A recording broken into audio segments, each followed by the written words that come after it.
సద్దుల బతుకమ్మ దసరా ఉత్సవాలను వైభవంగా నిర్వహిస్తామని రాష్ట్ర అటవీ పర్యావరణ దేవాదాయ శాఖ మంత్రి కొండా సురేఖ అన్నారు. కరీమాబాద్ లోని ఉర్సుగుట్ట రంగిలీల మైదానంలో కలెక్టర్ డాక్టర్ సత్యశారద అధ్యక్షతన సద్దుల బతుకమ్మ దసరా ఉత్సవాల ఏర్పాట్లపై నగర మేయర్ గుండు సుధారాణి, నగర పోలీస్ కమిషనర్ సన్ప్రీత్ సింగ్, బల్దియా కమిషనర్ చాహత్ బాజ్పాయితో కలిసి మంత్రి సురేఖ సమీక్షించారు. ఈ సందర్భంగా మంత్రి మాట్లాడుతూ సద్దుల బతుకమ్మ దసరా ఉత్సవాలకు ఏర్పాటు చేయాలని అన్నారు. బతుకమ్మ ఆట స్థలాలను శుభ్రం చేయాలని బల్దియా అధికారులను ఆదేశించారు.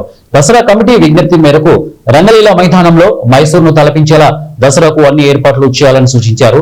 ప్రధాన రహదారుల్లోనూ గుంతలను పూడ్చివేయాలని చెప్పారు. గత అనుభవాలను దృష్టిలో పెట్టుకుని ఉర్సుతో పాటు కాశీబుగ్గ, రంగసాయిపేట, శివనగర్ లో మహిళా సంఘాలతో ఫుడ్ స్టాళ్లు ఏర్పాటు చేయాలని తెలిపారు. రాష్ట్ర సాంస్కృతిక శాఖ ఆధ్వర్యంలో ప్రతిరోజు ఒక జిల్లాలో బతుకమ్మ ఉత్సవాలు పెద్ద ఎత్తున నిర్వహించనున్నట్లు, ఈ నెల 21న 1000 స్తంభాల దేవాలయంలో నిర్వహించనున్న వేడుకలు ఏర్పాట్లు చేయాలని మంత్రి ఆదేశించారు.